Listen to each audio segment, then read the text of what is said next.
Bonjour, aujourd'hui je vous propose de rencontrer Nadège Arnaud, qui est praticienne en hypnose. Je suis moi-même praticien et je connais bien Nadège. Et du coup, je vais lui proposer de faire découvrir sa pratique et sa manière de vous accompagner et ce que ça peut vous permettre. Et du coup, bonjour Nadège. Bonjour Will. Qu'est-ce que les personnes peuvent savourer, peuvent avoir, peuvent recevoir lors d'un accompagnement et qu'est-ce que ça peut leur permettre? Ça peut leur permettre plein de choses.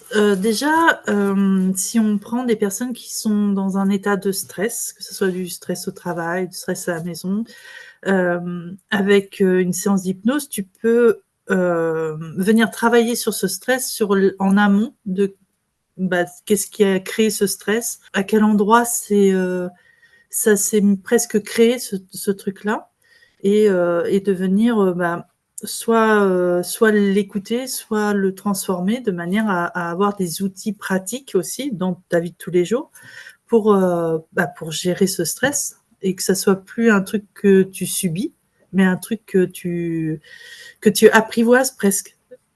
C'est-à-dire que dans la vie quotidienne, tous les jours, on ne peut pas supprimer le stress qu'on reçoit. Il y a des choses qui se passent dans la vie et qui font qu'on peut être stressé.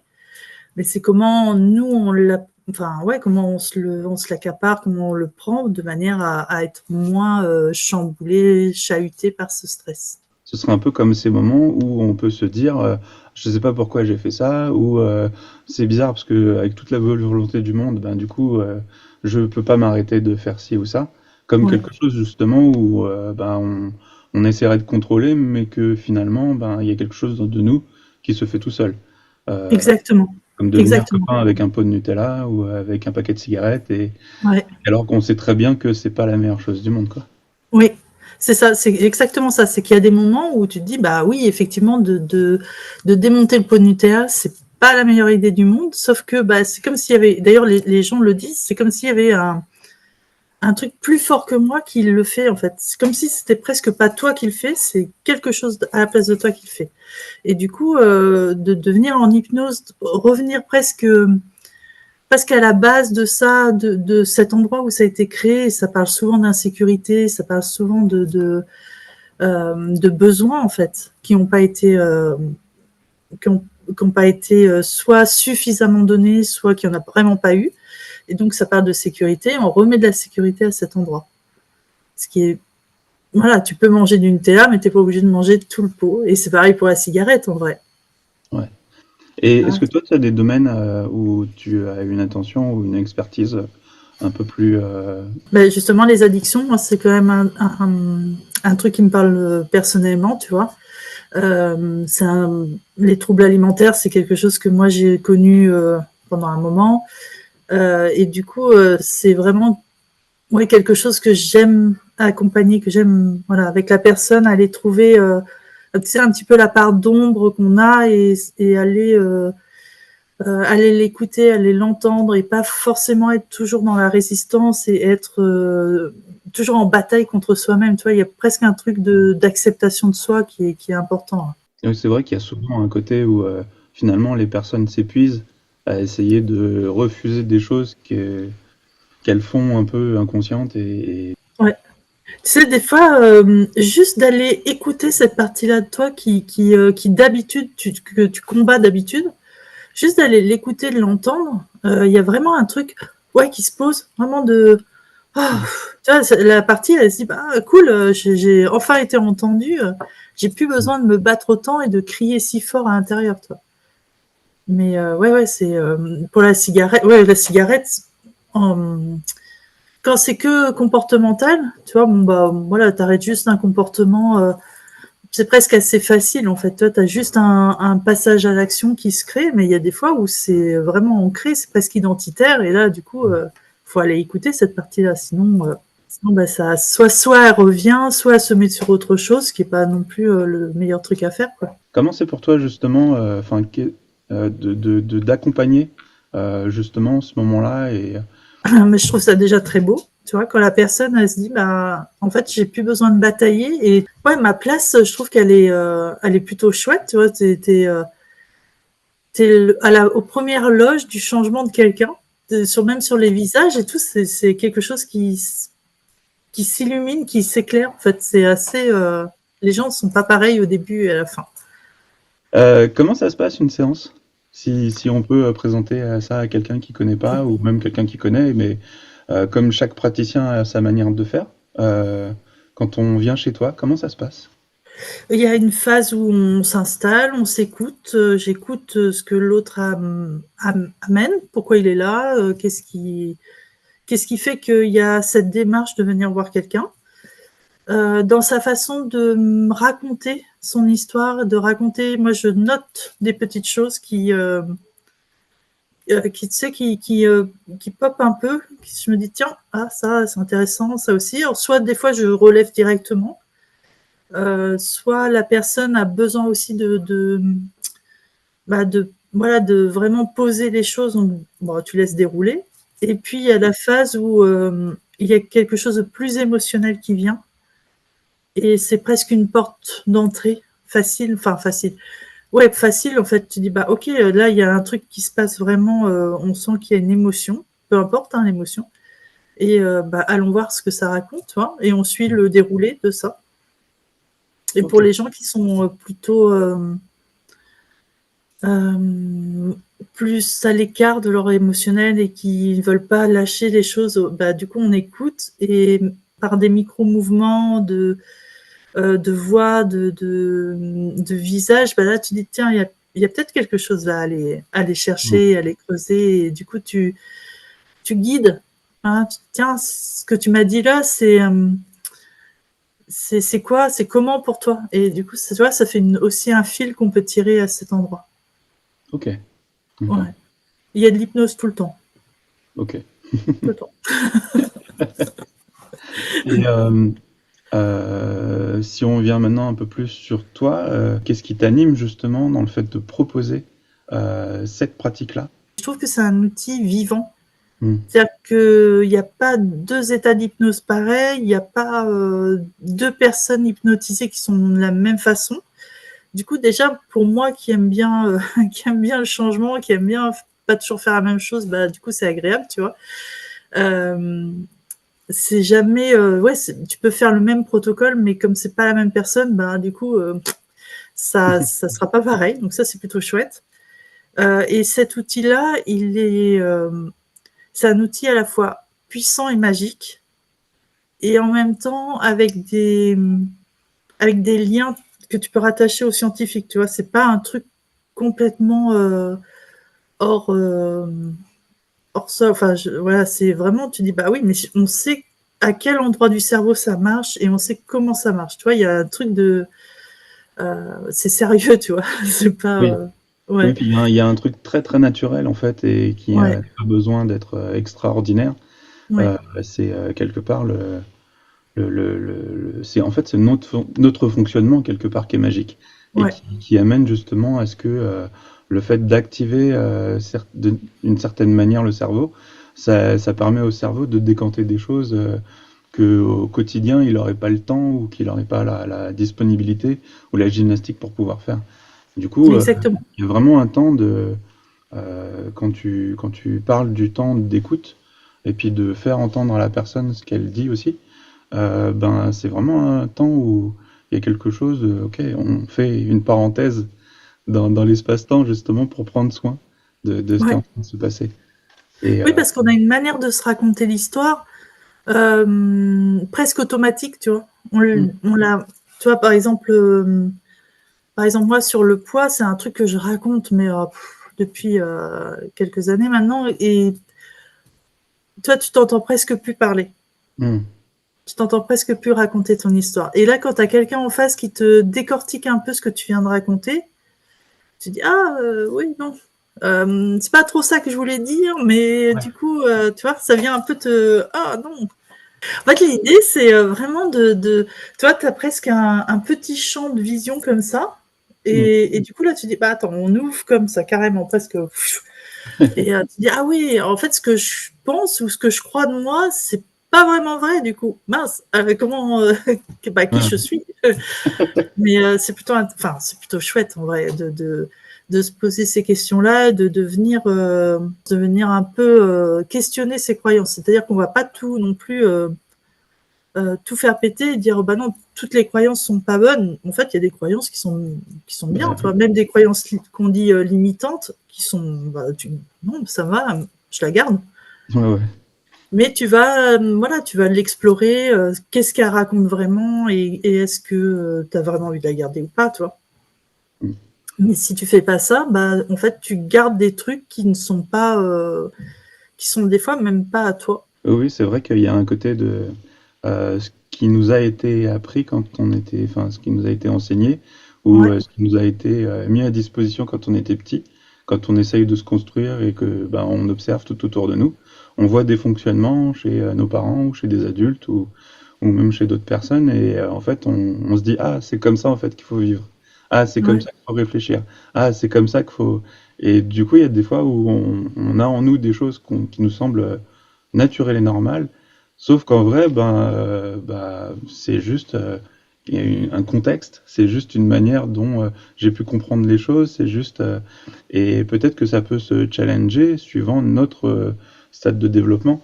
Peut-être qu'à un moment donné, quand on est petit, c'est bien de crier fort en fait pour se faire entendre parce qu'on est petit, mais ouais, peut-être que quand on est adulte et qu'on parle des petits, c'est peut-être pas la meilleure solution que de crier fort. ouais, non, c'est ça. Ils ont des C'est petites oreilles. exactement ça. Des fois, je fais ranger à mes accompagnés, je leur fais ranger un grenier. Tu arrives dans un grenier et ouais, c'est un peu, si tu prends pour comme chez toi, c'est comme si tu avais une pièce où tu avais entassé tout ce que les gens ils avaient bien voulu te filer. Hmm. Tous les vieux trucs déjà que eux voulaient plus, tu vois, c'est toi qui les récupères. Tu fais waouh, super. Et du coup, bah ouais, à un moment, t'as plus de place pour toi. Tu vis comme ça, tu dis, ah, je suis un peu serré. Ah ouais, mais peut-être que tu as des trucs à jeter en fait, Ouais. ou à réorganiser. Toi, quel genre d'effet comme ça, ou de quelle manière tu as pu voir qu'il y a des gens qui pouvaient savourer justement ce moment-là, ou qu'est-ce que ça a pu créer Alors j'aime bien faire passer par le corps, le visage qui se relâche, des pleurs, mais pas forcément des pleurs de tristesse, soit des pleurs de ouais, enfin, ça fait du bien, tu vois. C'est des contractures musculaires qui se relâchent, des trucs où tu te faisais mal, tu avais mal au ventre, bah t'as plus mal au ventre parce que bah voilà, t'as juste ouvert une fenêtre dans un grenier euh, qui n'existe pas en fait, mais en fait c'est juste une représentation de toi. Peut-être que ce grenier était dans ton ventre et que tu avais entassé plein de trucs dedans, quoi. Hmm. Du coup, ça rebouge même ta façon de tenir. Tu vois, ta façon de. Tout à l'heure, j'avais une dame. Du moment qu'elle est rentrée jusqu'à un certain moment dans la séance, j'avais l'impression d'avoir une petite fille en face de moi. C'est une dame qui a 70 ans. Hmm. Une petite fille. Et à un moment, elle demande donc elle avait dans son état d'hypnose, elle voyait quelqu'un, un gars, et elle demande à ce gars aide-moi. Sauf que le gars il lui dit bon, non, débrouille-toi. En fait, tu vois, bon, il n'était pas là pour ça. Et du coup, à un moment, sa stature à elle a changé. C'est-à-dire qu'elle est redevenue une dame de 70 ans et qui a dit maintenant, en fait, j'ai pas besoin de toi, tu peux t'en aller. Hmm. Sa posture qui a changé vraiment. Et du coup, là, tu dis, bah, waouh, quoi. Elle redevient adulte et c'est cool, quoi, tu vois, c'est chouette. Parce qu'elle elle a été écouter sa peur, elle a été écouter son anxiété, là, qui était matérialisée comme ça. Et du coup, elle se dit, non, bon, en fait, j'ai pas besoin de toi. C'est cool, hein, c'est chouette. Franchement, et ça passe beaucoup par le corps. C'est-à-dire que les états d'hypnose, tu vois, on fait beaucoup de phénomènes hypnotiques, une main qui se lève ou qui se rapproche du visage, un corps qui bouge en état d'hypnose. Voilà, c'est un peu comme nous, on calibre que, bah, ok, t'es au bon endroit, quoi. Et en même temps, quand t'es dans le travail, dans les trucs qui changent, et ben là, de revoir des adultes ou de revoir des postures ou des trucs qui s'effondrent un peu, tu vois, des corps qui s'effondrent pour presque aller puiser quelque chose dedans. Je trouve ça beau, tu vois, il y a une genre de danse hypnotique dedans, une transe qui est Hmm. plutôt sympa, qui est Ouais, plutôt ouais. chouette. C'est vrai Ouais, qu'il y a le côté où le corps en fait s'exprime et c'est comme si on lui donne la parole ouais, et qu'à ce moment-là il reprend sa place en fait. Ouais. et qu'il y a un peu C'est moins de plus que la distance tête qui entre... pense. Voilà, c'est ça. Il y a moins de distance entre la tête et le corps. Et ouais. C'est vrai, des fois, on croit que la tête, elle fait tout, mais ouais, non, je suis pas sûre. Je suis pas sûre qu'elle sache tout ce qu'il faut faire. Qu'est-ce que tu voudrais rajouter? Est-ce qu'il y a des choses importantes à savoir ou à ajouter par rapport à... Hum, Je pense, bah, juste les gens qui ont peut-être un peu peur de l'hypnose et que, tu sais, c'est ce truc de bah, qu'on voit au spectacle ou très, Hmm. très euh, presque, bah, j'ai plus de volonté, et, tu vois, j'ai pas envie de tomber par terre, mais je tombe par terre quand même. Juste leur dire que nous, dans l'accompagnement, on ne fait pas ce genre d'hypnose-là et que on est, enfin, ouais, toi et moi, de toute façon, on est toujours à l'écoute de ce que eux ils veulent Hmm. et de ce que eux ils ont besoin et on va jamais à l'encontre de ce que eux veulent vraiment, tu vois. Et qu'à tout moment, bah, en fait, on est toujours dans le consentement. C'est-à-dire que tu peux être OK pour un truc au début, mais moi, au milieu, bah, c'est OK, en fait. Vraiment, l'accompagnement, il est vraiment rien que pour la personne et ouais, vraiment à son rythme, tu vois. On force pas les choses. Ce qui n'empêche pas qu'il y a des choses démonstratives des fois, mais toujours à l'écoute de la personne. Mais c'est ça, c'est là où c'est un peu délicat, c'est-à-dire que bah oui, l'hypnose a un côté un peu magique et un peu spectaculaire, tu vois. Enfin, c'est pas tous les jours où on parle à sa main qui bouge. Euh, et en même temps, si on le fait juste pour le spectacle, bah ok, si c'est pour faire rire les gens, pourquoi pas. Mais nous, dans le cabinet, on n'est pas là pour faire rire. En fait, on est là pour que ça apporte quelque chose à la personne. Si Hmm. c'est juste pour mon plaisir à moi, bon bah, pas trop d'intérêt. Ouais. Je vais m'amuser toute seule, Mais mais c'est vrai que quand les gens voient leurs doigts qui commencent à dire oui ou dire non, il y a ouais. quelque chose qui est vraiment percutant et qui est très touchant en fait justement parce que en fait les réponses sont on sent en fait que c'est pas une réponse comme une autre.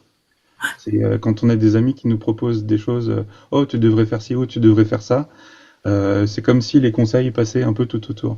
Mais quand la main va dire ben ouais en fait la colère a une raison d'être là, c'est pour te protéger de quelque chose, et vraiment ça touche en fait vraiment et Mm. puis de sentir justement qu'à ce moment-là le corps est vraiment un allié.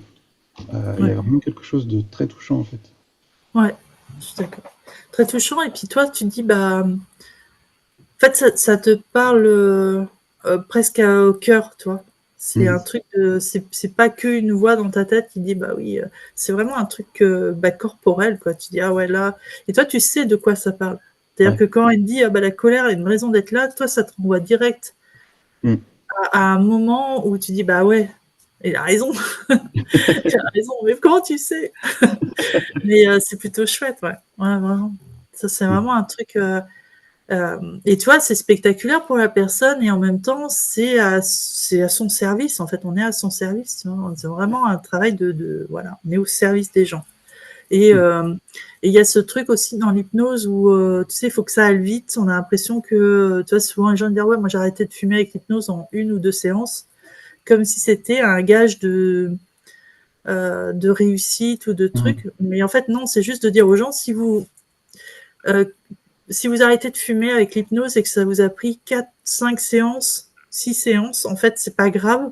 Mm. C'est bien parce que c'est le rythme que vous aviez besoin et Ouais. que sûrement vous n'avez pas travaillé aux mêmes endroits sur Mm. ces 6 séances que la personne qui a arrêté en 1 séance. C'est que vous Ouais. n'étiez pas dans la même étape de changement. Et du coup, tu vois, il n'y a pas de culpabilité à avoir en disant oui, mais moi je suis nulle, ça m'a pris 6 séances pour arrêter de fumer. Bah ouais, c'est bien, c'est Bah, chouette. c'était Parce six que, séances où il y a eu plein de choses à travailler, plein de ouais, strates, et où la ouais, cigarette, c'était pas juste un objet, il y avait quelque chose de presque d'affect dedans, où il y avait de l'émotion, justement dans le fait de fumer, et on peut pas en vouloir aux gens d'avoir un peu plus d'attention à ce qu'ils font, en fait. ouais. Donc, il y a un côté où quelque part, ouais, c'est... Ouais, mais tu vois, on est toujours dans ce truc de presque de compétition où oui, Ouais. mais il faut aller toujours plus vite. Et Ah ouais. et toi, c'est pareil pour le régime, c'est-à-dire que quand tu perds pas du poids dans les 5 semaines, ouais, mais 5 semaines, c'est 10 kilos en 5 semaines, ouais. Bah, il y en a pour qui, ouais, ça va être facile. Et puis, t'en as d'autres, bah non, il leur faut, ils vont perdre 1 kilo en 5 semaines et c'est super parce que, bah, du coup, t'es pas au même endroit et tu t'es pas dans la même étape. Mm. Donc, c'est vraiment de dire aux gens que à l'endroit où ils sont, c'est bien et on travaille à leur rythme et bah voilà, les autres, on s'en fiche un peu, c'est comment c'est pour toi en fait. Ouais. Ouais. Qu'est-ce qui te fait du bien à toi et arrêter de se comparer tout le temps aux autres. Que ça soit tiens d'un côté ou de l'autre, tu vois, que ça soit en tant qu'accompagné ou en tant que thérapeute, parce que souvent les thérapeutes c'est pareil, ils veulent toujours aller plus vite, faire mieux que l'autre et on n'est pas les mêmes thérapeutes et en fait d'oublier un peu ce truc de course à je sais pas quoi et de revenir à on est au service de la personne et s'il lui Ouais. faut 10 séances pour changer, et ben c'est super, on lui fait 10 séances. Ouais, c'est clair. Et avant de te demander enfin, le mot de la fin pour finir de convaincre en fait que les gens viennent te voir, où est-ce qu'on te retrouve et comment est-ce qu'on te retrouve? On me retrouve, bah, du coup, moi je suis sur Quimper en présentiel, Ok, j'ai un cabinet à Quimper, sinon en visio. ok, Et après, il y a tous les réseaux sociaux où je suis Facebook, Instagram, YouTube, TikTok, et puis bientôt un podcast. Mais pour le moment, il est en ok, création. d'accord. Donc là, j'aurais fait tout le panel. J'ai oublié personne. Et du coup, quel est ton mot de la fin? Ton mot de... Euh, Prenez soin de vous et faites-vous confiance et avancez à votre rythme et soyez fiers de ce que vous êtes déjà. Ouais. Ah, c'est chouette ça. Et ben merci et à Merci très beaucoup, bientôt. Will. Ouais, merci beaucoup.